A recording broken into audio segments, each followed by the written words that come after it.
네, 이번에는 미국 현지를 연결해서 관련된 상황들 한번 파악해 보겠습니다. 오늘은 미국 현지 연결을 실리콘밸리 매일경제신문의 특파원이시죠. 이상덕 특파원님 모시고 한번 말씀 한번 나눠보겠습니다. 특파원님 안녕하십니까? 예, 안녕하십니까. 실리콘밸리에 나와 있는 이상덕 특파원입니다. 네, 오늘 좀 재밌는 질문을 첫 번째로 좀 정해봤는데요. 바로 저도 트위터를 하고 있는데 이분을 좀 팔로우를 하고 있습니다. 바로 앨런 머스크 관련된 질문을 좀 던지겠습니다.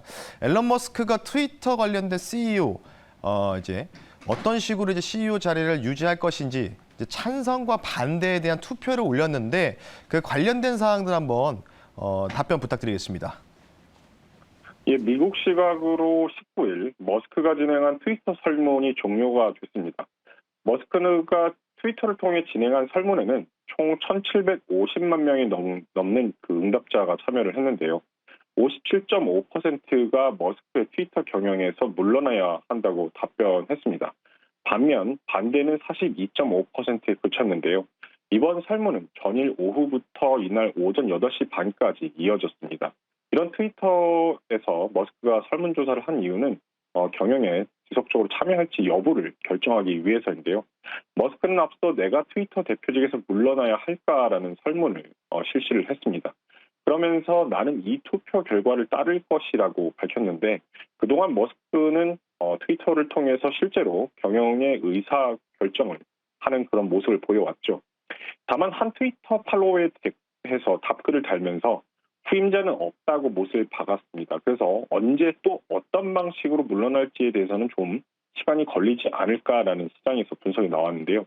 하지만 이 같은 소식에 힘입어서 테슬라 주가는 전날 거래에서 5.0% 상승한 뒤 이날 0.2% 소폭 조정을 받아서 150달러의 장을 마쳤습니다.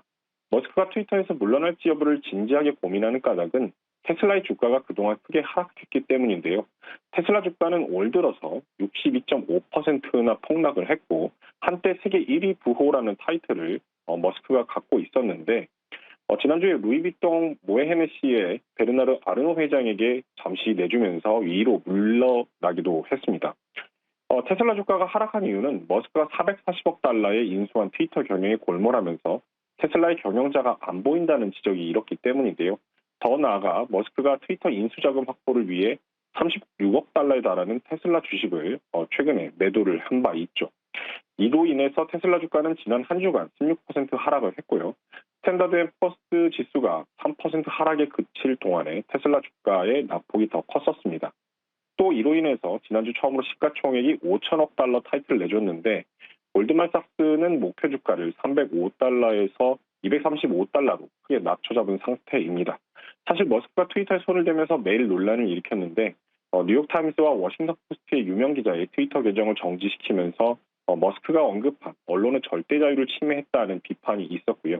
이에 대해서 퍼노드 인베스트먼트의 캐서린 페리스 수석 매니저는 머스크가 트위터를 경영하면서 부정적인 뉴스가 쏟아졌다 하면서 그 결과 머스크의 명성에 흠집이 갔다라고도 평가를 했습니다. 자동차 업계에서는 경기 침체로 인해 테슬라의 수익성이 내년에 더욱 악화될 가능성이 크다고 보고 있습니다.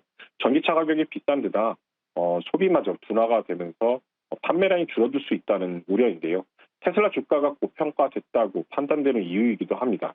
주가를 주당 순위로 나눈 주가 수익 배수를 놓고 보면 테슬라는 36배에 달하는데 이는 나스닥 100 지수 평균인 22배보다도 높고 포드, 혼다, 도요타 등이 한자로 쓰인 점에 견적 매우 높은 수준입니다.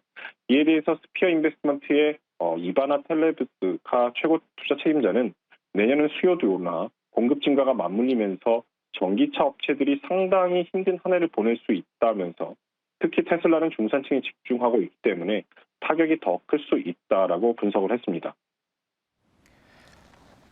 전반적인 테슬라에 대한 부분의 이익치도 감소하고 있고 근데 이게 테슬라뿐만 아니라 전반적 S&P 500에 편입되어 있는 종목들이 대부분 진행이 되고 있는데 월가에서 적중률이 가장 뛰어난 애널리스트들도 지금 마이클 하트넷이나 윌슨도 내년에 경기 침체, 실적이 둔화될 가능성들을 계속 얘기하고 있는데 주단 순이익 관련된 부분들이 지속적으로 감소할 전망들이 글로벌 IB 은행부터 계속해서 보고서가 나오고 있습니다. 이와 관련된 사항들 한번 짚고 넘어가겠습니다. 예, 그렇습니다. RBC 캐피탈 마켓이 2023년에 주당 수익이 위태로워질 수 있다라는 분석을 오늘 내놨는데요. RBC의 미국 주식 전략 책임자인 로리 칼바시나는 자사주 매입에 새로운 세금이 부과된다면서 기업들의 차익 비용이 높아져서 주식 매입 자금 조달 비용이 더 커질 수 있다라고 염려를 했습니다. 미국 정부는 기업의 자사주 매입에 1% 소비세를 부과하기로 했는데 이로 인해서 주식시장이 타격을 받을 수 있다는 진단입니다. S&P 다우존스 지수의 애널리스트인 하워드 실버블렛은 올해 9월까지 약 12개월 동안 총 9,816억 달러에 달한 자사주 매입이 있었는데 반해서 올해 6월까지 12개월간은 1조 달러가 넘었기 때문에 갈수록 점점 자사주 매입 추세가 줄어들고 있다고 진단을 했습니다.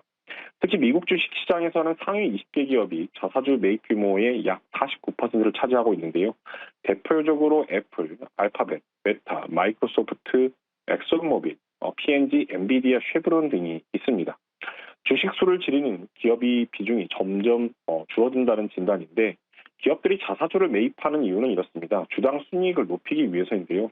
분모인 주식수를 줄이면 주당 순이익이 높아지는 효과를 볼 수 있고 이로 인해서 주가가 상승하는 효과가 있습니다.